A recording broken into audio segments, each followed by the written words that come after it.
గ్రామానికి సంబంధించినటువంటి ఒక విద్యార్థిని ఎస్సీ గురుకుల హాస్టల్లో చదువుతున్నటువంటి విద్యార్థిని మరి అంతకన్నా ముందే ఒక వారం రోజుల క్రితం వాళ్ళ క్లాస్మేట్ వాళ్ళ క్లోజ్ ఫ్రెండ్ ఇంకొక పాప సూసైడ్ చేసుకుంటే మరి ఆ సూసైడ్ తోని మనస్తాపం చెందినటువంటి ఆ బిడ్డ మరి ఇంటికి వచ్చిన తర్వాత కొద్దిగా స్థిమితపడ్డది. కానీ మళ్ళీ వెంటనే అధికారులు ఎగ్జామ్స్ ఉన్నాయి మళ్ళీ మీరు రావాలి స్కూల్ కి అనగానే మనాది పెట్టుకున్నటువంటి ఆ పాప మరి ఇక్కడ ఇంటి దగ్గరే సూసైడ్ చేసుకొని చనిపోవడం జరిగింది. చాలా బాధాకరం. ఇటువంటి సంఘటనే గత 2 వారాల క్రితం భువనగిరిలో బీసీ హాస్టల్లో 2 ఆడపిల్లలు సూసైడ్ చేసుకోవడం చనిపోవడం జరిగింది.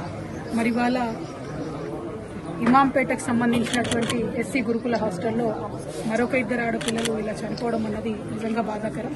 ప్రభుత్వాన్ని చేతులు జోడించి విజ్ఞప్తి చేస్తా ఉన్నాం, కొంచెం రివ్యూ చేయండి ఏం జరుగుతుంది. 10th క్లాస్ పిల్లలు మరి ముఖ్యంగా ఎగ్జామ్స్ టెన్షన్లో ఉన్నారా, ఎందుకు ఇట్లా జరుగుతుందనే విషయాన్ని దయచేసి ఆలోచన చేయండి. లక్షలాది మంది పిల్లల్ని గురుకులాలు పెట్టి మనం ఇలా గురుకులాల్లోకి తీసుకొచ్చినాం. మరి ఇట్లాంటి సంఘటనలు వరుసగా జరుగుతూ ఉంటే మరీ ముఖ్యంగా ఆడపిల్లలు చాలా సెన్సిటివ్గా ఉంటారు కాబట్టి వారు ప్రాణాలు తీసుకునే స్థాయికి వారిని మనం ఎందుకు ప్రెషర్ చేస్తూ ఉన్నాం.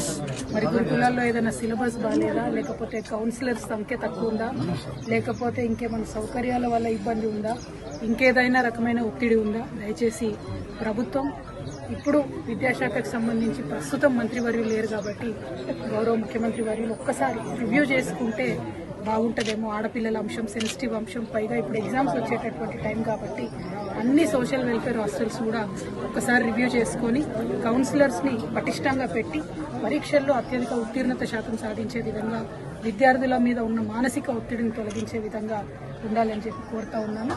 అదేవిధంగా బర్కచెర్ల గ్రామస్తులందరికీ కూడా తెలియజేస్తా ఉన్నాము, మరి ఈ బిడ్డ కుటుంబానికి బీఆర్ఎస్ పార్టీ తరఫున మేమందరం కూడా అండగా నిలబడతాం, వారికి ధైర్యాన్ని ఇస్తాం.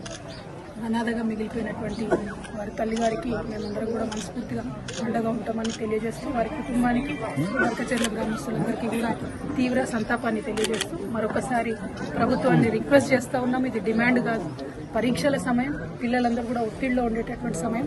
ఆడపిల్లలు మగపిల్లలు అన్ని హాస్టళ్లలో కూడా దయచేసి కౌన్సిలర్స్ సరిగ్గా ఉండే విధంగా గౌరవ ముఖ్యమంత్రి గారు తక్షణమే ఒకసారి రివ్యూ పెట్టవలసిందిగా రిక్వెస్ట్ చేస్తా ఉన్నాం. Thank you. వరుస ఆత్మహత్యలతోటి పిల్లలలో మనోధైర్యం కోల్పోతున్నారు మేడం, వాళ్ళకి ఏం సమాధానం చెప్తారు? మనోధైర్యం కోల్పోతున్నటువంటి పిల్లలకు ఒకటి, తల్లిదండ్రులు దయచేసి ఎగ్జామ్స్ మార్క్స్ అన్న ప్రెషర్స్ ను కొద్దిగా తగ్గించుకుందాం.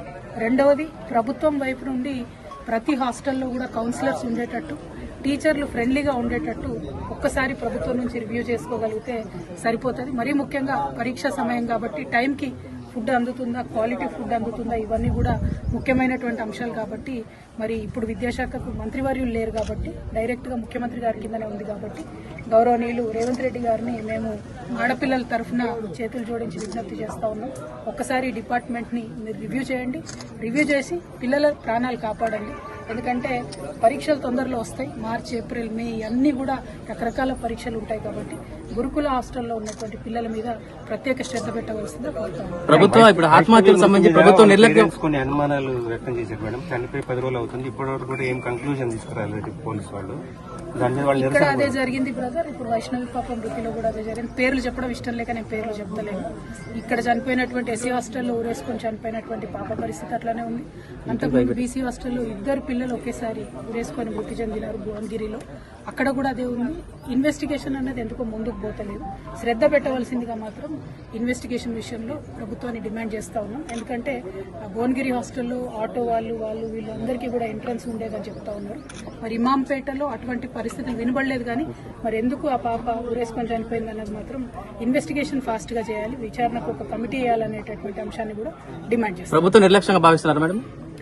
నిర్లక్ష్యం ఉన్నా సరి చేసుకోవాలి బ్రదర్, ఇది పిల్లల విషయం కదా. నేనేమంటున్నా అంటే అవకాశం దొరికిందని ప్రభుత్వం మీద బురద జల్లేటటువంటి అవసరం లేదు.